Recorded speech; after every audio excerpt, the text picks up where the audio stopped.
To tonight's candidate forum. Tonight, we will hear from candidates for New York Governor, Jumaane Williams, Tom Suozzi, and a surrogate for Kathy Hochul's campaign, Gail Brewer, who's the current council member in District 6. Please introduce yourself in the chat, tell us your name, your location, and why you're here tonight. And if you're joining us on Zoom, put your questions in the Q&A. If you're joining us on Facebook, leave your questions in the comment section. Tonight's forum is sponsored by Our Evolution, all the way in the back, you see it in my background, and the New York Progressive Action Network, NYPAN. We'll get started in a couple minutes, but first, we love to hear from you. So let us know why you're here and why you're joining tonight. So we have someone from Saranac Lake, Nassau County, Joe Sackman, NYPAN member, amazing.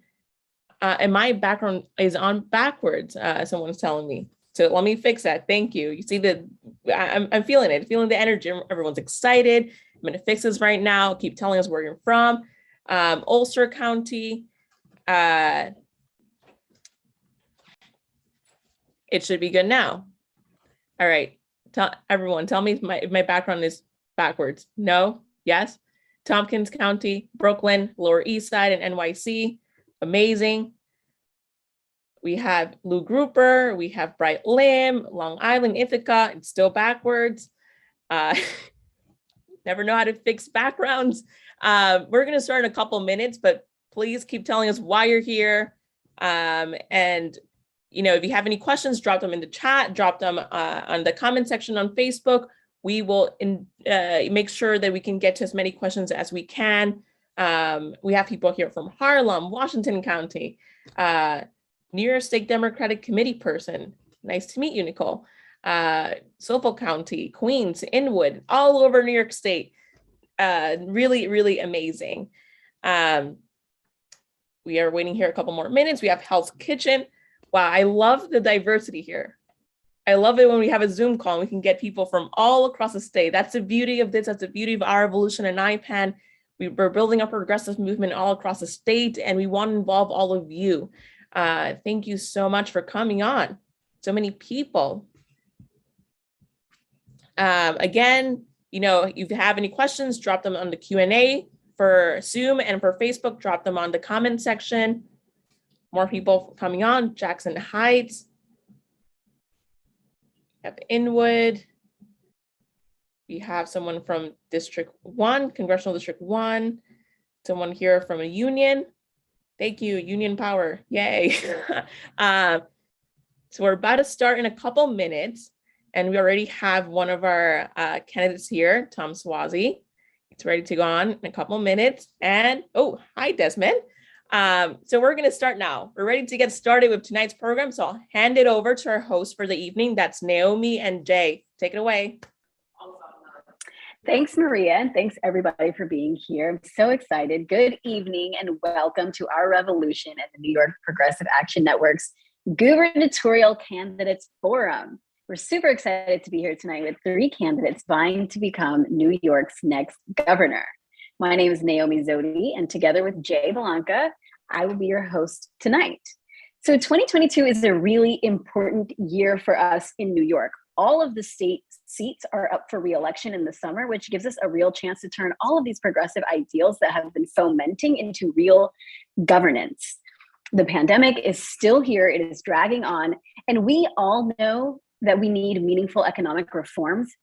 But it's not just us. I think all of us as a state and as a country are very well aware of that. So it's a great time to capitalize. And more than that, we are standing on the shoulders of a lot of really incredible grassroots issue-based organizing, which means that we are very well poised to realize huge wins on things like just cause eviction, the New York Health Act, and the stock transfer tax, and more. They're all so close to getting enacted. That would mean access to some more stable housing, healthcare at no cost when we need it, and real meaningful public revenues without imposing upon all of the low and middle income households, realizing revenues from financial services. All of those things are at our fingertips, and we're looking for leaders who can champion the needs of these households and who have the vision to use their office for the good that we so deeply need. We are joined tonight by Jumaane Williams, Tom Suozzi, and a surrogate for Kathy Hochul, Gail Brewer, who's going to be here tonight. Jay?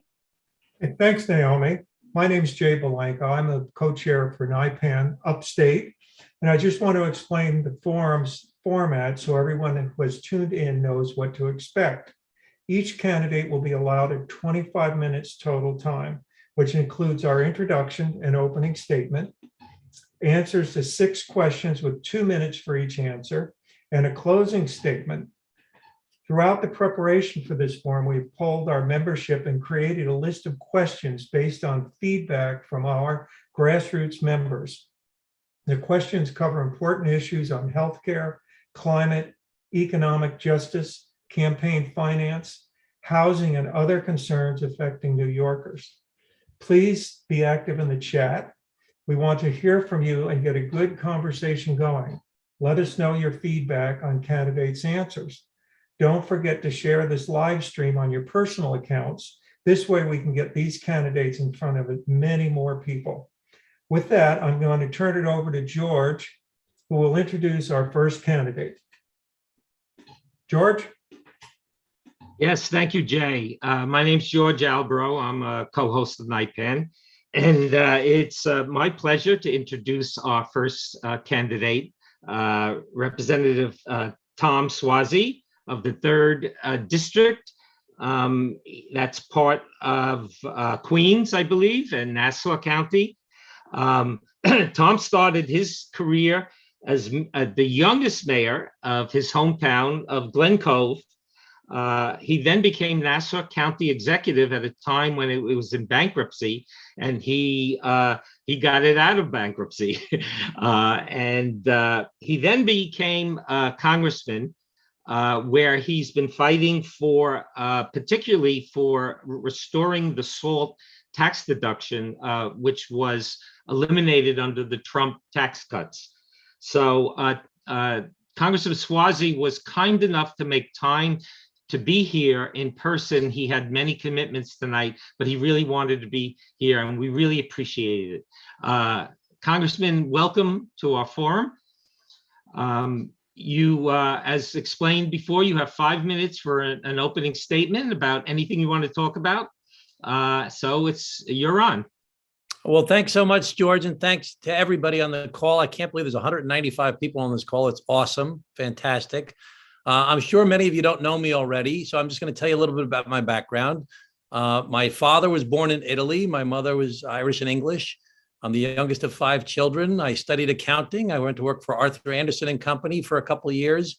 Then I went to law school at Fordham Law School in Manhattan, and then I clerked for the chief judge of the Eastern District of New York. I went to work for a big law firm called Sherman and Sterling. I became the mayor of my hometown for 8 years and helped to turn it around, did a lot of great environmental things there. I became the county executive of Nassau County for 8 years. And as George mentioned, I turned the place around, got 13 bond upgrades when I was there, went from junk bond status to A ratings. And I ran for governor against Eliot Spitzer. You didn't mention that, George. I ran for governor against Eliot Spitzer. That didn't turn out very well for me. Didn't turn out very well for Eliot Spitzer either, as we all know.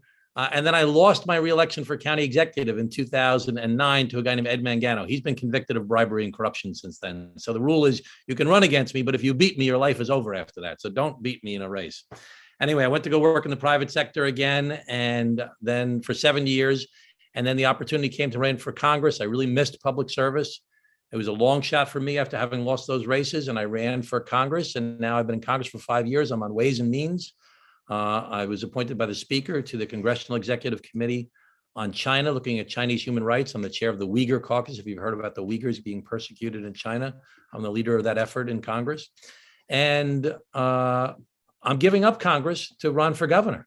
It's a great honor to be in Congress, great responsibility, but I feel like our country's in a lot of trouble right now, and our state's in a lot of trouble. And my proven executive experience, my common sense approach, and my platform of trying to actually lower taxes in New York State. I know that's not going to be a big popular thing with this group, to fight crime, which is a major problem in our state, preserve the environment, and to help our troubled schools, which I'm most passionate about, is helping our troubled schools. And so this is the Progressive Action Network. And I want you to know that I was the Environmentalist of the Year by the New York League of Conservation Voters for all of New York State. I was once the person of the year for the New York Immigration Coalition for the work that I did for the undocumented back in 1994. When I was mayor, I set up the first day worker shape-up center anywhere on the East Coast of the United States of America, became a model for others to follow. Other work I did to kick ICE out of Nassau County, not working with our police when I was county executive, and other work that I did related to the undocumented. And third, I will have a F rating from the NRA, and I have a 100% rating from Planned Parenthood. So I'm running for governor of New York because when I was born, there were 45 members of Congress from New York State. And I'm 59 years old. I was born in 1962. Today, there's 27 members of Congress. It's going down to 26. And that's just one statistic that shows that we're really losing influence in our country in New York. And it's because we're losing people. We lost 300,000 people in New York State last year alone, the biggest out-migration of any state in the United States of America. And we love New York and we love our state, but we have to figure out how to make it attractive for people to live here, to work here, and to do business here. And that's a big challenge for us right now because we're going to slowly erode our influence. We're very fortunate we have Chuck Schumer as our majority leader looking out for New York. Hakeem Jeffries, who is hopefully going to be the speaker after Nancy Pelosi when she decides to leave, will be a big help. But New York is losing its influence, and we have to figure out how to make our state more attractive again. I've fought against the corruption in Albany. I did a thing back in 2005 or so called fixalbany.com. I battled Shelley Silver and Joe Bruno and other people. When I ran for governor, I fought for a property tax cap because property taxes are so regressive and they're hurting so many people in our state, especially senior citizens on a fixed income and young people trying to buy a house. So I've always considered myself a progressive, but I'm not really progressive in the terms of the modern day progressive as much. So I'm more of a common sense Democrat now. So I want to open it up for any questions that you have for me. I really appreciate the opportunity to be on with you right now. I see there's now 258 people on this call, which is awesome. I grew up in Glen Cove. I represent Queens, Nassau, and Suffolk County. George, also Suffolk. I lived in Manhattan from 84 to 91. I have connections to upstate. My father-in-law was born in Niagara Falls. I've traveled the state on many occasions. I saw somebody before was on Saranac Lake, a very beautiful place. I hiked to the top of Mount Marcy, a big outdoors person. And I'm sure I could give you other connections if somebody asked me. But thanks so much, everybody. Really appreciate the opportunity. Time coming from Nancy. Mulțumesc. Thanks, Tom. Thank you for that introduction to your background. So my first question, do you support the New York Health Act, which would convert New York's current employer-based health insurance system to a lifetime universal single-payer system? You know, I support the idea behind the New York Health Act, but I don't support the New York Health Act. I would not support it. I think that New York State right now is got the highest taxes in the United States of America. People are leaving our state in droves, and we can't add this $300 billion expense to the state budget. In the United States of America, there are 330 million people. About 170 million get their insurance from their employer. About 100 million more get it from Medicaid and Medicare. A bunch of other folks get it from the private insurance, not the private insurance, I forget what it's called now. The exchanges, about 45 million people, and there's still about 25 million people that are uninsured. But New York State has the lowest rate of uninsured in the country. It's one of the My second question.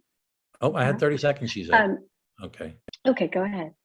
So it's a two-parter. Well, if you could answer both, would you veto the bill if it passed through your legislature? You know, I'm willing to talk to people. I'm willing to talk with I'll work with anybody. One of the things I campaign on is I'll work with anybody. I'll work with Democrats. I'll work with Republicans. I'll work with progressives. I'll work with moderates. I'll work with anybody to get things done.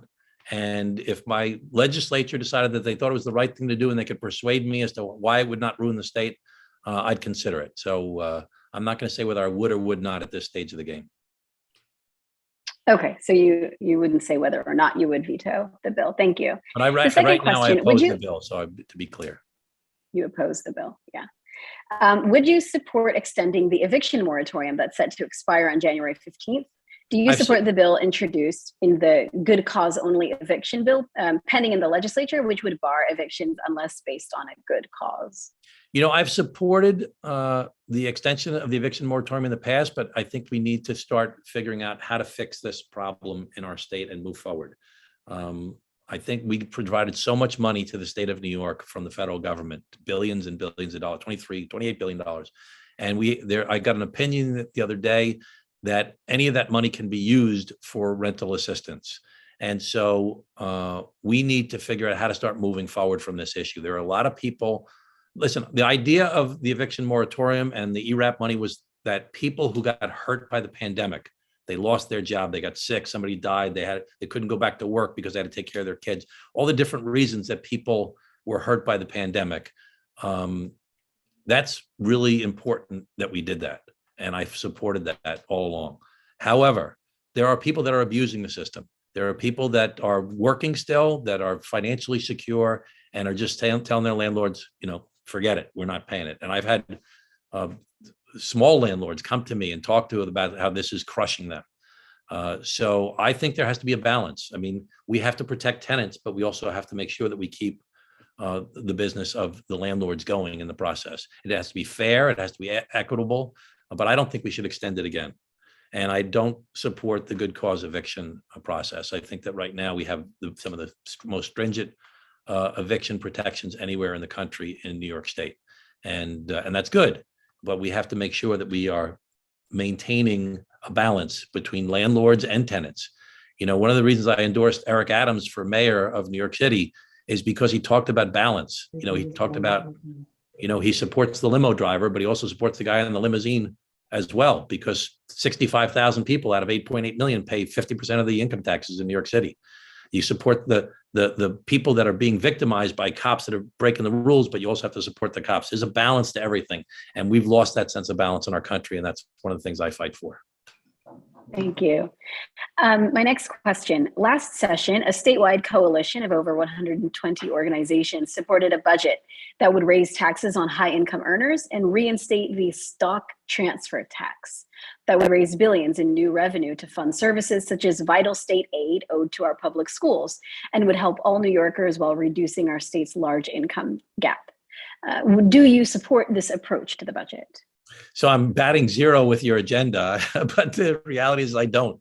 New York State is really in a lot of trouble. I'm all for increasing taxes at the federal level, and I've supported that. I'm on the Ways and Means Committee, and I advocated for increasing taxes at the federal level. We can't keep on increasing taxes in New York, though, because people are leaving New York. We have the highest taxes in the country. We can't chase Wall Street out by having a stock transfer tax in New York, and it's not elsewhere in the country. Businesses will leave New York in droves, Wall Street businesses. So those businesses are a very important part of our economy. So, Democrats and progressives have really made a point of saying, we're against the rich, we're against the wealthy, we're against Wall Street, we're against these different things. But reality, we need those businesses in order for us to survive. They're paying the taxes for us here in New York State. So there's got to be a balance. I'm all for increasing taxes at the federal level, but I don't think we can continue to increase the tax burden in New York State. That's why we're losing so many high wealth people, and those people are paying the taxes in our state. So there has to be a balance, and we have lost that balance in our state, and we're becoming less and less attractive on a regular basis. So I think we actually have to reduce the property taxes and the income taxes in New York State. Thank you. My next question. New York led the nation in 2019 by passing the Climate Leadership and Community Protection Act, setting the state on a path toward getting off of fossil fuels and prioritizing environmental justice and good green jobs in the process. However, 2 years later, there's very little funding to go along with the promises of the bill. What is your plan to make sure that we reach the promises of that bill and fund climate and environmental justice? So I'm I have a good answer for this one for you guys. I totally support that 100%. We need to increase the funding. I've worked so hard in Congress to bring money to New York State for climate action. And it's something that's near and dear to me. I won an award from Al Gore when I was the mayor of Glen Cove for the work that I did on cleaning up polluted sites and closing incinerators, including cleaning up Superfund sites.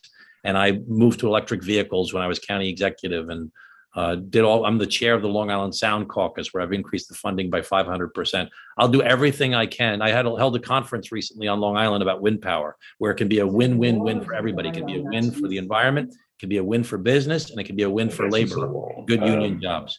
So I'm 100% supportive of that. Somebody's not muted. Somebody's not muted. Help desk, I think. So I'm 100% supportive of that, and I'll do everything I can to try and bring money for that. Somebody asked a question: did I support something? Yeah, we're getting a lot of questions in the chat. I don't think we're going to be able to get through all of those. But I have a couple more questions left on here for you. So the next one is, do you support the following? The Fair Pay for Home Care Bill, which aims to address the shortage of home care workers by raising their poverty level wages from an average of $12.50 an hour to $22.50.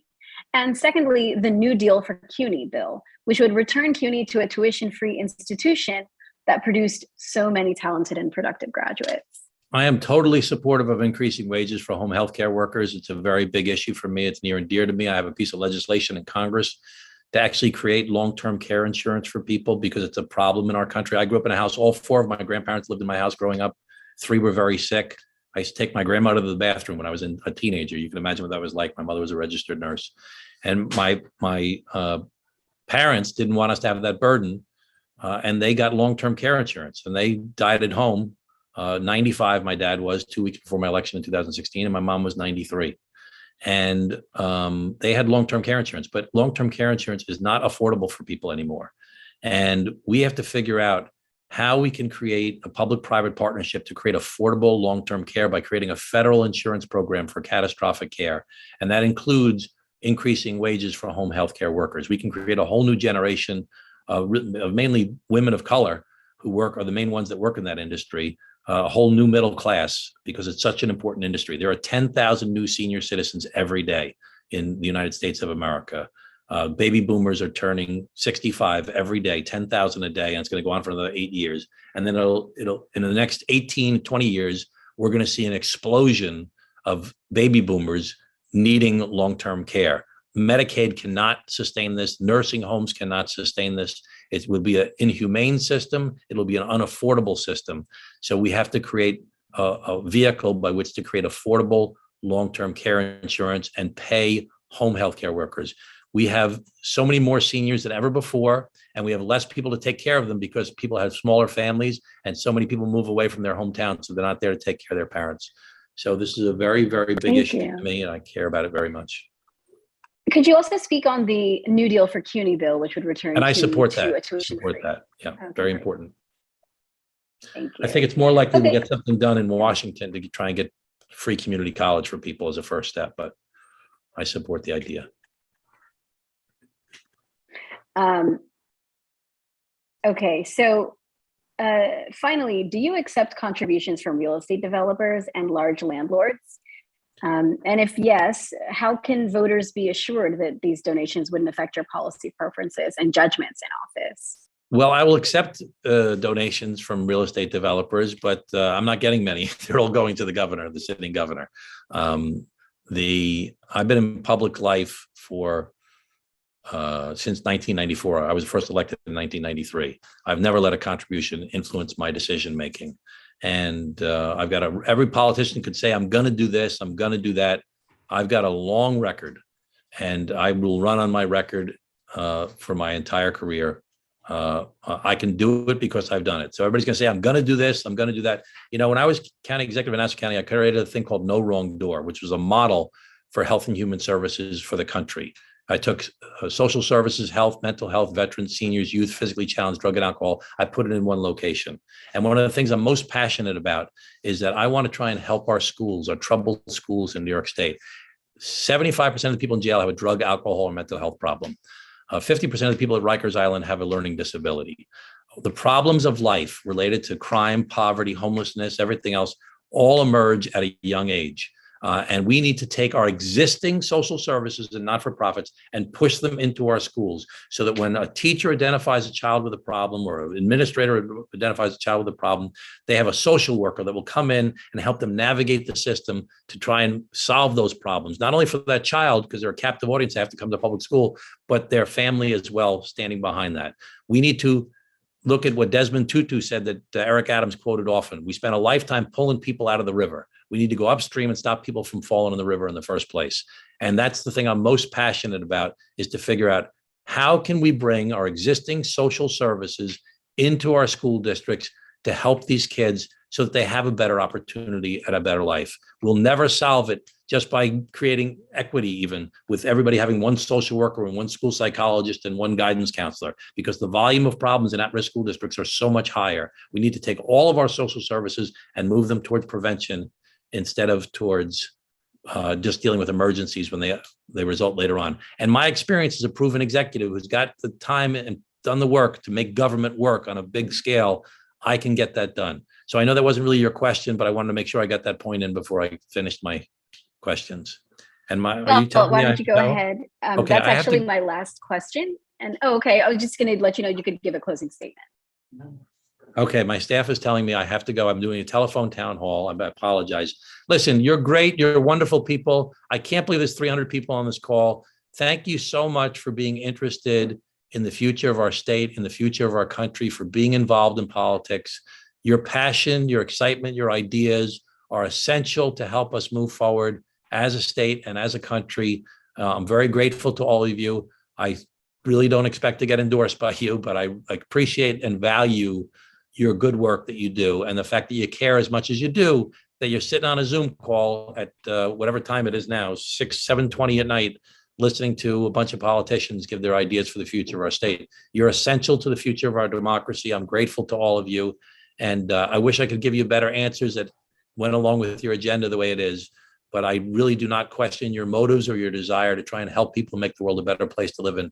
I'm going to copy a statement of Eric Adams. He said, some of us don't need to be woke because we never went to sleep in the first place. I've been working on this stuff all my life, trying to make people's lives better. And that's all I want to do, is try and help people and make their lives better. And I'm going to continue to try and do that. And hopefully I'll get a chance to be the governor of New York State to try and implement some of my ideas that I'm so passionate about. Thanks very much, everybody. Really appreciate it. Thank you for being here. Have a good evening. Thank you.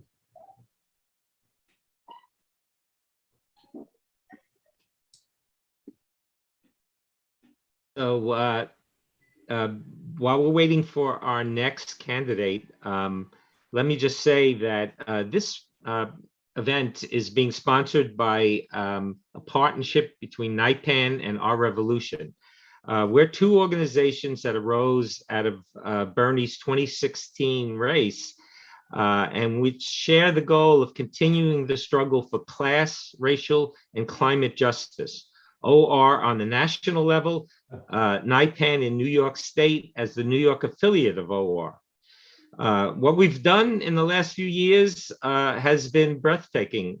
We played a huge role in getting rid of the IDC, which got the progressive Democrats in charge of the Senate and now passed an incredible packet of legislation in the last few years that the Republicans were refusing to even debate.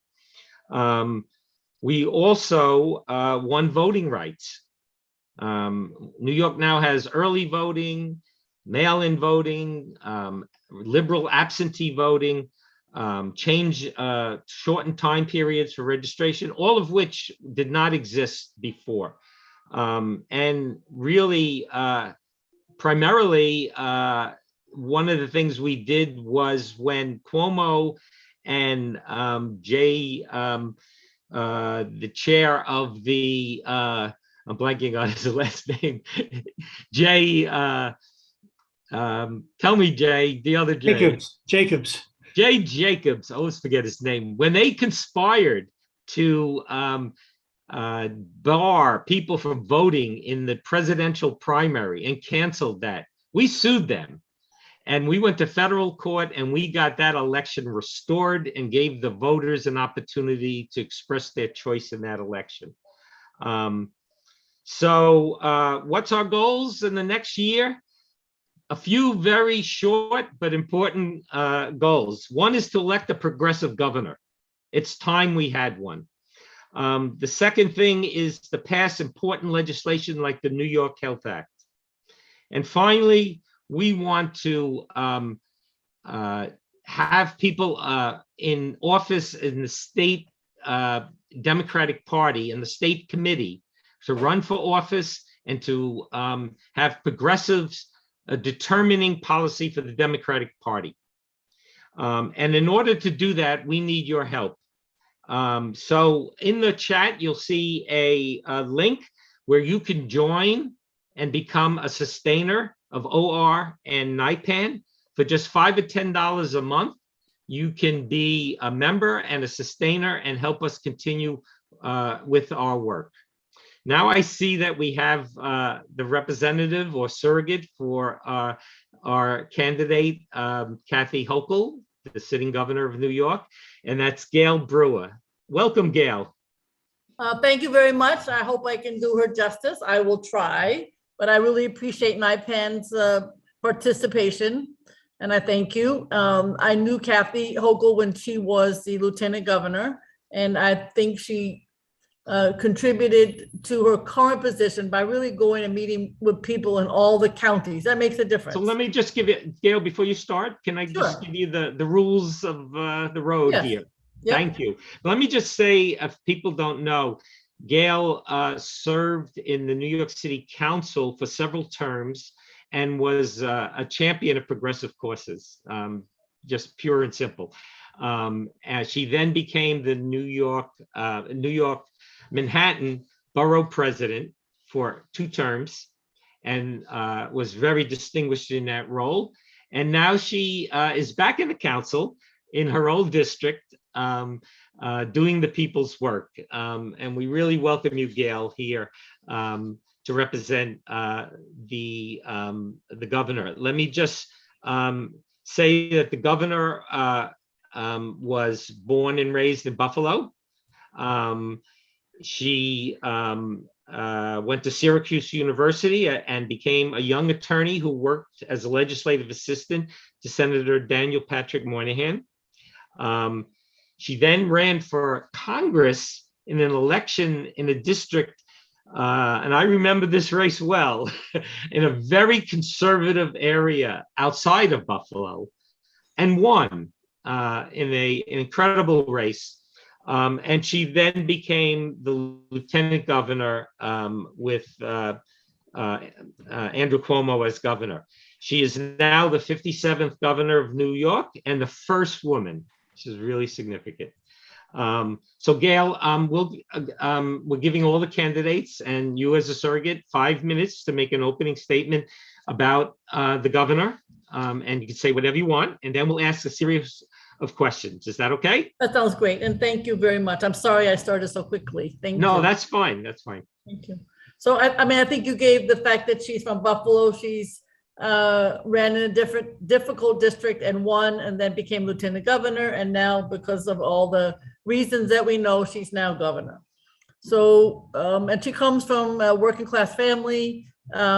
She was part of an immigrant grandparents and worked in a flower shop when she was small. So I think, and also she was part of the town clerk and local government. So it's been a long haul to be governor. I think, you know, if I may speak for myself, knowing local politics and local issues makes a big difference, even as governor. And that's what she has shown distinguished fashion. So I think she has really, to be specific as to what she's done, she's looking at $1.2 billion in middle-class tax cuts for 6 million New Yorkers. I think we know that small business is at a very challenging time. 200,000 small businesses are going to get $100 million in support in terms of dollars, $1 billion in property tax rebates for 2 million New York families. And perhaps most important, she talks about being a mother over and over again. Her kids are grown, but she talks about it all the time. Childcare accessible to 100,000 more families, and investing 75 million to raise childcare worker wages, incredibly important. We know that We hear all the time how so many of the childcare workers are going to work for other agencies, particularly Department of Education, because their wages are so much lower. And I assume across the state, it's even worse. And Congress, she fought to save Medicare funding and the Affordable Care Act, which at the time, people forget, was incredibly controversial. And I think she knows right now the prescription drug problems and the coverage and all of the inequities that exist. I'm sure you'll ask about the Affordable Care Act. I don't know if I can answer it, but I will try. I know I want it to pass because I want, personally, because I want our wonderful Godfrey to get it. That's just personal. She has taken, she's been hit like our mayor, previous and current, with the issues of COVID. Nothing could be more important to people. I know people every single day who are getting sick, hopefully not dying. And she has pushed vaccination efforts, often in a controversial fashion. As you know, some of the other counties, not New York County, are not willing to abide by what she is stating. It's hard to do that, I will tell you. And she has mandated healthcare workers and others, including the school community, to get vaccinated. And it is very, very challenging. She's committed to $10 billion investment to grow the healthcare workforce by 20% over the next 5 years. That's the largest investment in healthcare in state history. It's $4 billion for wages and bonuses for healthcare workers. And as we know, not only do they need it, but we need more healthcare workers. So this is incredibly important. And the other issue that she's very focused on, and I know you are and I am, is climate change. And I think they at the state level are talking about the most aggressive plan to combat climate change and to make sure that we have good paying, clean energy jobs. I know we've been talking about this for a long time, but now I believe she's very focused on actually doing it. In my situation around the borough, I've met with some of the groups like Peggy Shepherds and others that work on environmental issues. There's such a small number of people actually in the green environmental world actually getting jobs. They need funding. She has, when she's taken office as governor, she's led efforts to reduce greenhouse gas emissions, expand solar energy, all with funding, and breaking ground on the largest green hydrogen plant in North America. And she's talking about offshore wind farms, which if you know folks along the Eastern Shore always complain about. Every one of these things is not easy. And she opposed the gas frac power plant in Queens. People in Queens were very, very pleased by that. And of course, she's talking about fellowships for communities that traditionally have not had the opportunity to work in these jobs. And I think she's going to continue on this issue of climate crisis. I want to say that as somebody who knows her pretty well, I would say that the reason I'm so supportive of her, and I'm one of these people who doesn't endorse often, I'll be honest with you, is that even though you may not agree with her on every issue, you know that she has thought about it. She doesn't make a decision based on politics. She makes a decision based on the reasons that she thinks something should or should not exist. And she also has hired phenomenal people. The general counsel, Elizabeth Fine, she worked in the city council. So she was general counsel there when I was there. And she's brilliant and fabulous. And certainly hiring Catherine Garcia, who ran for mayor, as you know, and I thought was a great candidate as her head of operations for the state of New York. I don't know, I can't think of a better manager. She took the disaster of food accessibility. Time. Okay, and made it great. So I would say just generally the people she's hired have been excellent. And that's the reason why she's doing so well. And thank you very much. Thank you for being here. I'm Jay Belank. I'm the co-chair of NIPAN. Yes. I know we've submitted some questions and I hope you've had some time to review them. And our first question is, do you support the New York, I'm pretending you're the governor. So, do you support the New York Health Act? Which would convert New York. The Dick Godfrey Act. Is that what you're talking about, Jay? Yes. That's what I think. That's what I call it because he's put so many hours into it. I mean, I think the answer, as I understand it, and what she has told me is that at this point she has put $2 billion to support healthcare wages, $2 billion for mental health, hygiene worker retention bonuses, and then COLAs for the wages for the workers. and $2 billion for capital infrastructure. I don't know that she is specifically supporting his health insurance system, which is basically what it is. Universal single payer system is what I would call it, in addition to your name. So I would say that at this point, there's a lot of funding going into the healthcare system, but I don't know if the insurance, which is really the issue that I'm associate with the act, is something that she is specifically for. I just don't know. Well, as a follow-up to that, if the act is passed in the Assembly and Senate, Yep. would the governor sign it? All right, that would be the same issue, Jay, which I don't know the answer to that question, so I cannot answer, but I can say that she's doing, according to the material that I have, everything in terms of funding for the industry and for the workers and for people who are accessing the hospitals, but I don't know about the insurance aspect, which is really what it's all about. So that would be the bill. Okay. There's also, would you support extending the eviction moratorium that's set to expire on January 15th? Right. And is there support to the bill for the good cause only eviction bill pending in the legislature, which bars evictions unless based on a good cause? I know them both. My understanding about January 15th, obviously as a council member, I am very focused on that.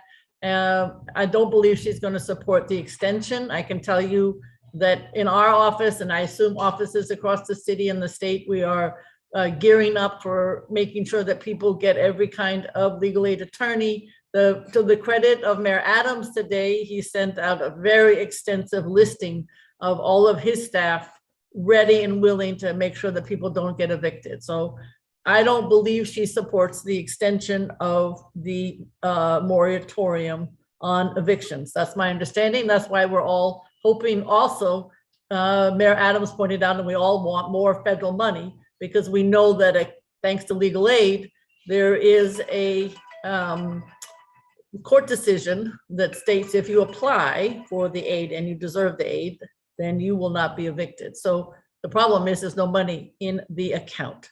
So Mayor Adams, in his press release, also indicated that he's pushing, and we all are pushing, for federal money to be in the account. But I think the answer to your question is she's not supporting January 15th moratorium to be extended.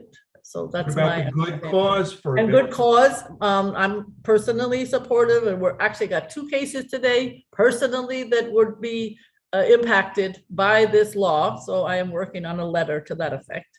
People who would not be evicted, I think, if this law was a law. But I think in her particular case, what she has done is, and I don't know as much about her position on this as I do about January 15th, but I know that she is working hard to end homelessness, which is part of the focus. If this law existed, maybe fewer people would be homeless. She has worked hard recently to figure out how to deal with the homeless with some extra teams, because many of these individuals, and I even know some of them on the street, are not going to go to a shelter. They need different kinds of houses. So she's talking about that and funding it. She's talking about getting rid of 421A and getting a new, more effective program. I never understood why that program supports high income buildings. She's talking about figuring out how, when you get out of any kind of incarceration, you end up with real homes, which I think places like Fortune Society have been talking about. She is funding an eviction prevention legal assistance program, and she is creating a disaster recovery and resiliency unit for home rebuilding. That's something that doesn't exist in Manhattan so much, so I'm not so familiar with it. And she's talking about finding ways to prevent homelessness statewide. But I don't know that she's supportive of the a good cause eviction, which is what I call the bill. Okay. Climate addressing wealth inequality. Last session, a coalition of 120 organizations supported a budget that would raise taxes on high income earners and reinstate, not impose, reinstate the existing stock transfer tax that would raise billions in new revenue to fund services such as vital state aid owed to our public schools, and would help all New Yorkers while reducing our state's large income gap. Is there support of this approach to the budget? Okay, I can tell you what I know is that As I indicated earlier, she's providing $100 million for the small business community, almost 200,000 small businesses. She's going to accelerate as I talked about earlier, the tax cuts for 6 million New Yorkers. That's 1.2 billion. She is delivering a property tax rebate for another 2 million New Yorkers. And she talks about increasing tax credits for food production, which is, I know from personal experience, a huge issue in New York. The way in which we get food is scary, that we might not have it either locally or even how it comes trucked across the United States. So that's what I know, but I have not heard that she's going to support the stock transfer tax, which I know quite a bit about, or the budget high income earners, which I know came up in the state Senate and the Assembly last year. Yes. Okay. Thank you. Climate justice. New York led the nation in 2019 by passing the Climate Leadership and Community Protection Act, setting the state on the path towards getting off the fossil fuel and prioritizing environmental justice and good green jobs in the process. 2 years later, there's very little funding to go along with this. What is your plan to make sure we reach the promises of the Clcpa and fund climate and environmental justice? So my understanding is that I think this is something that is moving in the right direction with the millions of dollars, 500 for the offshore wind infrastructure, which I know is always challenging from some of those seaside communities, but incredibly important. And then in terms of that would fuel, for lack of a better word, 1.5 million homes and 2,000 new jobs. That's what some of this money would go toward. Initiate planning for wind transmission network for another 4 million homes, and then an offshore plan that would talk about putting even more such infrastructure in deep water. So it sounds like to me that this major climate justice is something that she's very focused on. I will say locally, although this is not a state issue, we have to make sure that local law 97, that would help us more than anything, gets implemented. That's the city council law that says buildings have to be energy efficient, and there's dates 24, 25, and so on. And I have to say that locally that would be helpful more than anything else in our city, just in terms of local support for climate change. And there are other things, but that would be the biggest here locally. Okay. Well, thank you. Do you support the following: the fair pay for the home care bill and a new deal for a CUNY bill? Basically, we return CUNY to a tuition-free institution, and the fair pay for home care bill would basically take sub-minimum wage out and increase the wage to above poverty level for home health care workers. And I think domestic workers too. That's a group that I worked with for a long time. I think that my understanding is that there is a home care workforce initiative, which would enable the agencies that work with home care, and I have to say sometimes they're very challenging, to implement evidence-based programs to help them to recruit, retain, and train. The issue with that is always some of those agencies, in my experience, are very challenging. But that is an initiative that needs to be initiated, but also a lot of oversight. There's a workforce transportation incentive, so that sometimes there are a lot of barriers, I think, particularly in upstate communities, to get to work. And you can imagine in upstate community what the issues are, not here in New York so much. Then there's the issue of the amazing workers. I have great respect for them who work for developmental disabilities communities where there's a nonprofit or maybe a for-profit. And they need a lot of retention initiative to make sure that they can stay in those professions because they're hard work and they're underpaid. Then there's also grants for just generally for the folks who are working in this field. Obviously, we talked about the ones that are working specifically with the developmental disabilities, but generally the nonprofit world working in this field is very underpaid. And then there's a talk about some data-driven strategies and figuring out how to increase funding for rising direct care staff costs. So one of the issues, as you know, is the indirect costs in contracts. It's always a city and state issue. I believe that the American Rescue Plan has funding for lots of this. And I don't know, maybe you know better than I, if what I call the second infrastructure bill, the Build Better Back bill would also have funding for these jobs, because I can't tell you how important it is. These are jobs that have way too little benefits, and they need skill development and so on. So I believe this is something that Kathy Hochul is very, very focused on. I also want to say, and I believe too, that the state has applied for $2 billion and 14 different initiatives from the federal government to get money for the things that I just suggested. And I don't know if the BBB bill even has more funding. In terms of CUNY, I don't know the governor's perspective on that about being a tuition-free institution. But I went to a rally recently, personally in Queens, where we were talking not only about that, but also just funding, whether it's, I have to, say whether it's tuition free or not. CUNY and SUNY, I know you just mentioned CUNY, but SUNY too need tons of money. And there are state legislative, I think a better question, in my opinion, might be, do you support the funding bill in Albany, which would give a lot more money to CUNY and SUNY? I personally feel very strongly about that. And that might be something that the governor would be more specific. And then CUNY and SUNY would figure out how to pay. But one of the things that we're running a little over. Full-time faculty. All right, go ahead. We have one more last quick question. Okay. Will the governor be taking money from real estate? Oh, boy. I know. Contributions. Yeah, I don't. I just do yes or no. A yes or no would be really. I don't know. I don't know the answer. I can say that when she came out for the 2-term only, it was quite created quite a stir from those who would like to stay longer. So I thought that was really impressive in terms of governance. But I don't know. So with that said, you don't know. Yeah, don't know. Well, thank you very much for taking your time to do this. Thank you. And thank you very much. And if there's any statement you would like to make, you have a couple of minutes.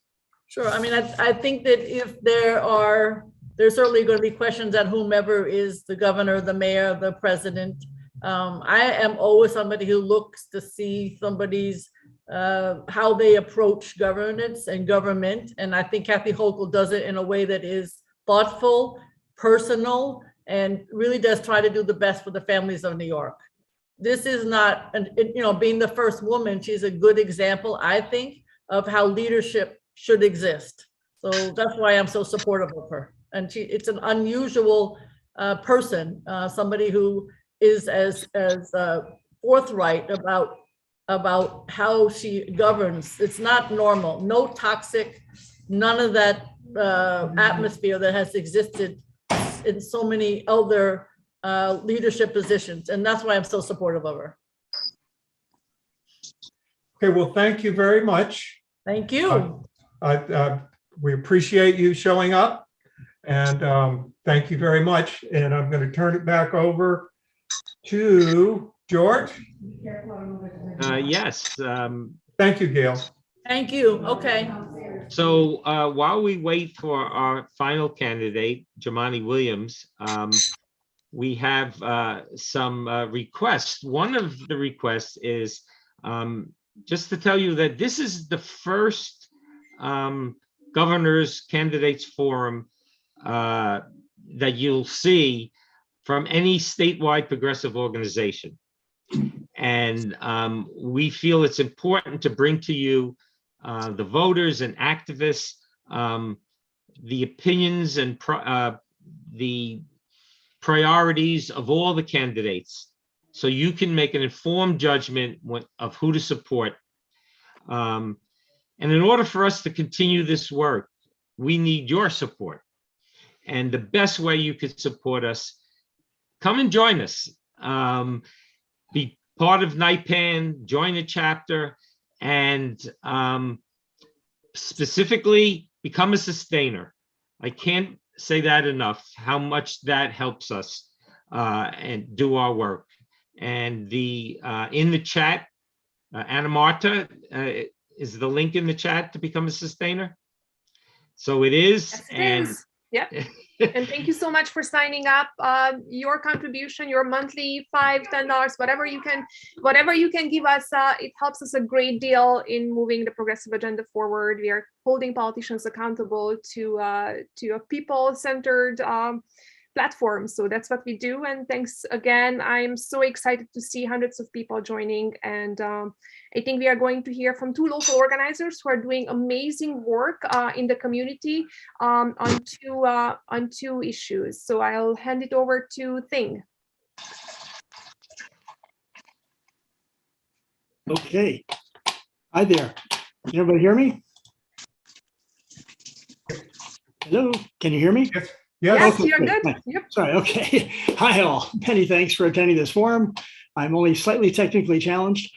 Green Barrel here from NIPAN to give you some very brief news about our new All Manhattan chapter, MPAN, the Manhattan Progressive Action Network, the latest chapter in the NIPAN family. Some of you may have been at our big launch party back in December, which was fun. And fun is good, but things have been moving forward with some actual work since then, and we have a lot more to do. Thanks to OR, as well as contributions from the 4 original chapters, GANI, PALM, UES, and UPA, MPAN starts life with a list of over 2,000 people. So we're going to have some clout, and we're looking for you to tell us how to use that. We're holding our first organizing meeting next week on Thursday, the 20th at 7:30 p.m. by Zoom. And I'm going to put a sign-up link in the chat for you. So you can sign up and come to that.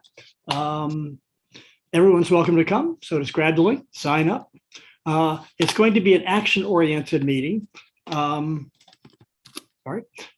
Starting off with State Senator Julio Salazar speaking about good cause eviction. So we all know what to do about that. We're also going to discuss having a candidate forum for open seats downtown. That's Yulene's current seat, Gottfried's seat, and the Yulene versus Kavanaugh race. And you can get involved with that too. And we'll hear from 3 of our working committees, housing, single payer, and a new one, defense of democracy, which sounds unfortunately necessary at the current time. So sign up, come on out, pitch in. On a final note, I also want to remind NIPAN members to attend our big annual meeting on Saturday, the day after tomorrow, from 1 to 5. And we'll be discussing whether to endorse in the governor's race, so be there. Not a NIPAN member? We can fix that. I'm putting another link in the chat so you can sign up as an associate member. So thanks a lot, and I'll turn it back to Naomi. Okay, great. Just to let everybody know, I wanted to talk a little bit about the New York Health Act. We've been talking about it and asking the candidates today. And you know, they were kind of going back and forth. Actually, it was a little bit disappointing. We were not getting like strong supports for it, but just to let you know what it is, this bill would provide universal single payer healthcare coverage for every single person who lives in New York State and who works in New York State. So it would not be employment-based insurance. It's everybody in, nobody out. That's the tagline. But basically, just for the simple fact that you're a human being who lives in the state of New York, you would get all of your healthcare covered with no deductibles, no copays, no networks. All care would be completely free at the point of service for all people, period. So that's what the New York Health Act is. The first time it was introduced into the state legislature was 1992. And in the time since then, it's been studied, you know, by a bunch of different organizations. It's like the RAND Corporation is probably the most, well-known group. But basically, the same way that every other country in the world does it, it costs less than our current system because we are eliminating the middleman. So, you know, there's this thing like, oh, how are we going to pay for it? How are we paying for the healthcare system that we have today? We're paying a lot, but we're getting a lot less care than we need. So, you know, when you compare, the kind of healthcare that we get in the United States, it's we pay 1.5x on the number 2 highest spending country in the world. And yet we have fewer physicians per capita than the OECD median. We have fewer physician visits, shorter average length of stay in the hospital, fewer hospitals available to us per capita. So we consume less care, but we pay a lot more for it. So it's just because we're extremely inefficient at producing healthcare. So the New York Health Act would eliminate the middleman, move that other money around, and make it to where we could actually access the healthcare that we are paying for. So that's the New York Health Act. It's super exciting because we have, let me just say, majorities co-sponsoring in both houses of the state legislature. We just need to bring it to a vote. So it's really important to have that leadership and that vision around, a bill like that. So I think that we have our last candidate for tonight's forum here. So George, why don't you go ahead and introduce him? Okay, thank you. Yes, Public Advocate Jumaane Williams is our third and last candidate running for governor. Jumaane is a first-generation Brooklynite of Grenadian heritage. He served on the New York City Council representing the 45th district in Brooklyn. He earned his master's degree from Brooklyn College. He actually began his career as a community organizer and then worked for the New York State Tenants and Neighbors group. There he fought for affordable housing and across the state and city. Welcome, Public Advocate Williams. Oh, peace and blessings, love and light to everybody. How's everybody doing? So I'm gonna just tell you what the rules are of engagement here. First, I forgot to mention one thing.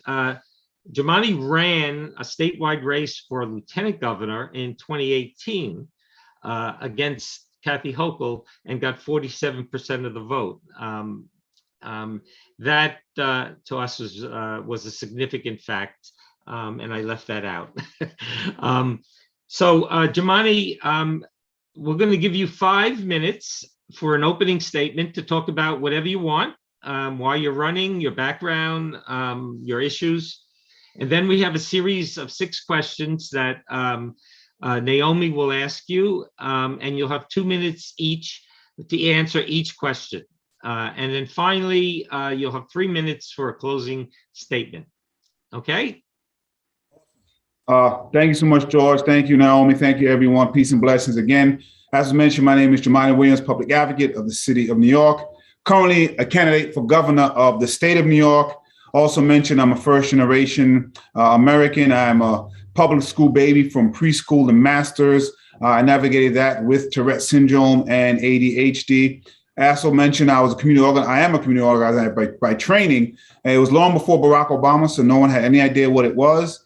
My mother asked me to please get a real job. I had to explain to her that it actually was a real job.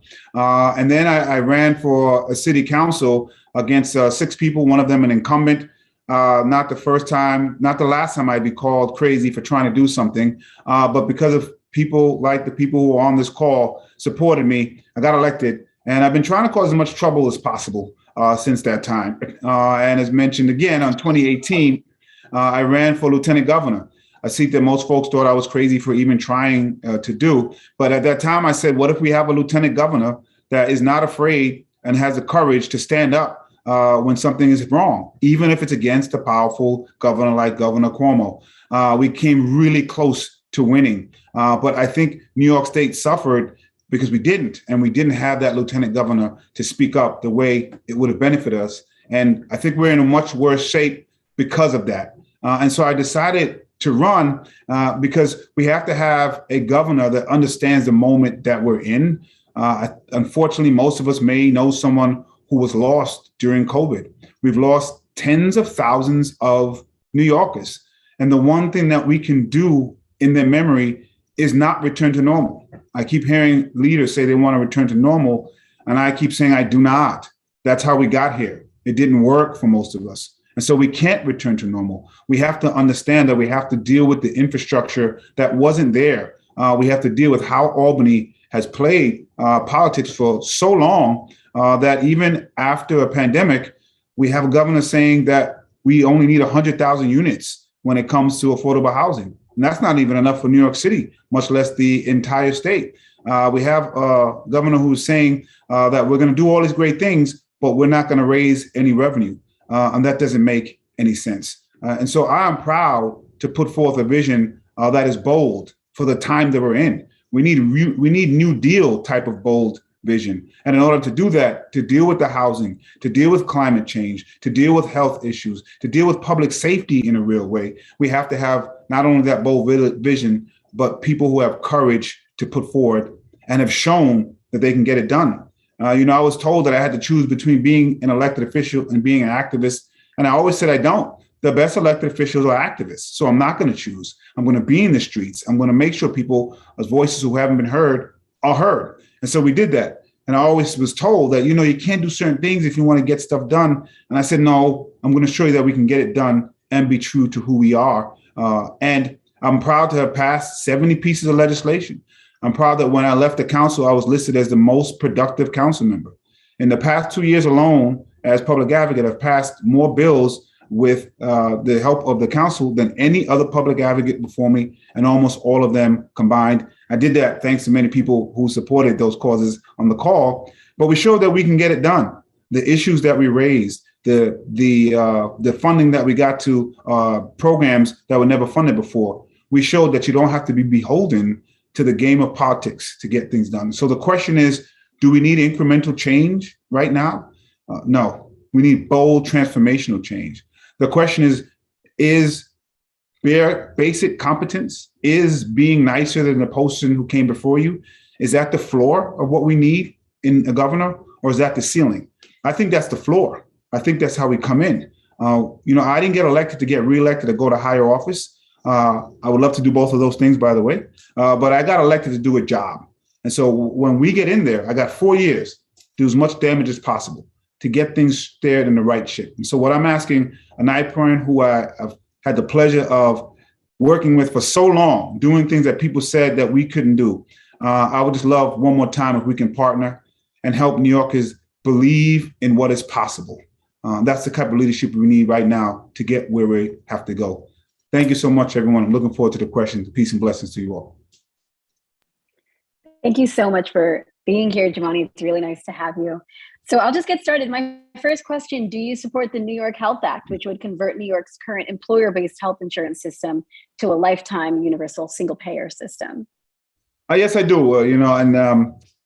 The health is very important to me. If we don't understand how important it is now with this pandemic, I don't know when we get it.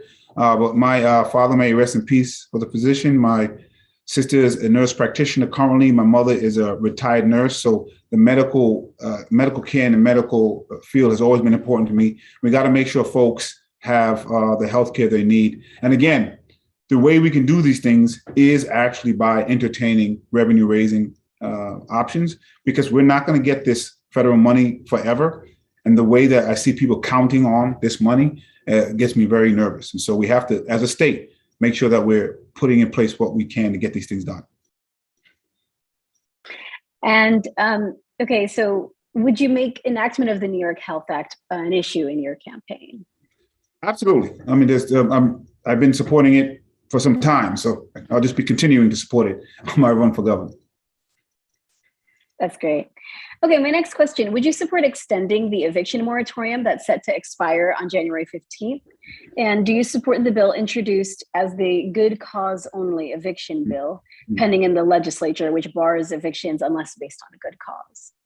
No, the short answer is yes, but I do want to speak about it a little while. Housing, something I've been working on for a very long time. We do know that the eviction moratorium can't last forever. But what I also know is this. You can't have an eviction moratorium end in the middle of a pandemic in the winter and not have good cause only eviction. The combination of those things is wildly dangerous from a public health standpoint, from what it's going to do to homelessness and housing. To have a governor that has to be prodded to understand you can't do all those things together is just a benchmark of the problems that we have at this moment in time. So I'm very, very concerned of where we are in housing, coupled with sound like we want to tinker with 421A instead of throw it away and throw it in the garbage. Sound like we don't have the type of unit that we actually need to change and affect truly income targeted affordable housing. All those things together are quite concerning to me. That was a long answer to basic yes, but yeah. Oh, that's great. Thank you. Okay, my next question.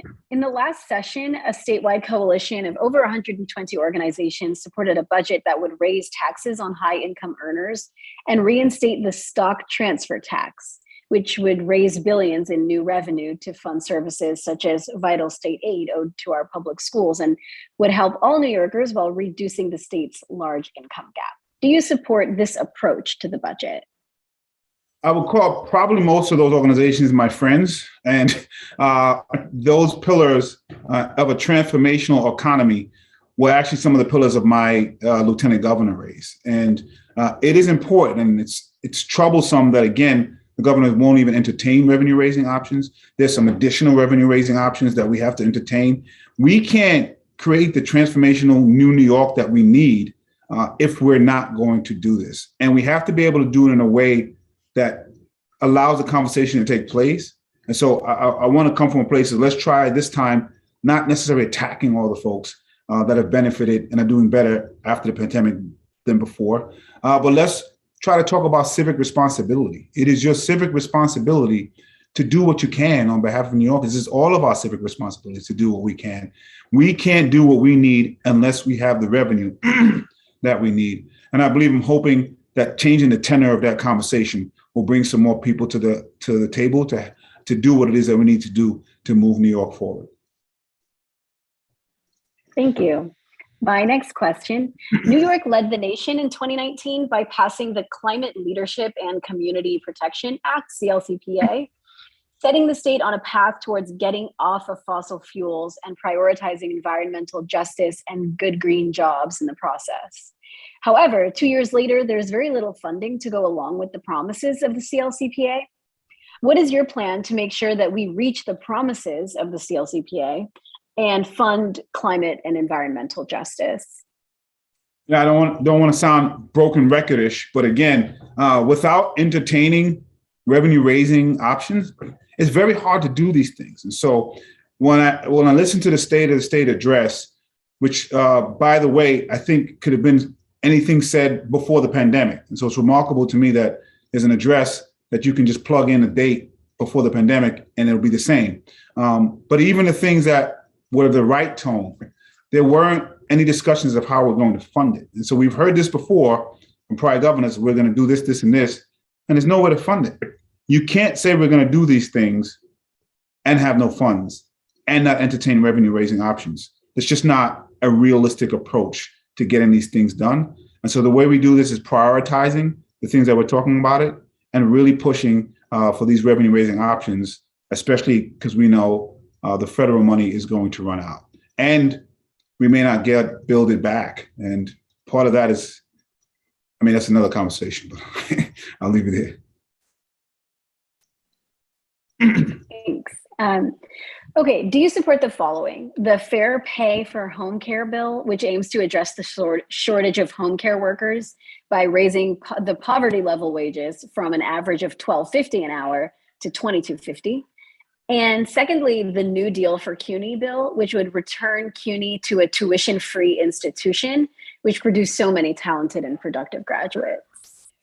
The first one is yes. It's remarkable to me that it seems we're trying to force workers to go to work without addressing so many of the issues that they talked about before the pandemic, whether it's wages so they can feed their family, even as they're taking care of ours, even as they're taking care of people when other people didn't want to come out of their homes during the pandemic, even if we're putting them in dangerous situations like we are with our nurses. We don't want to change those things, but we want to force people to go back to those jobs. And I think that's very unfair. Secondly, as a CUNY twice graduate of City University of New York, I know how important it is. As public advocate, one of our first reports was showing how much of an economic engine CUNY is to get people to the middle class, especially communities that have struggled before.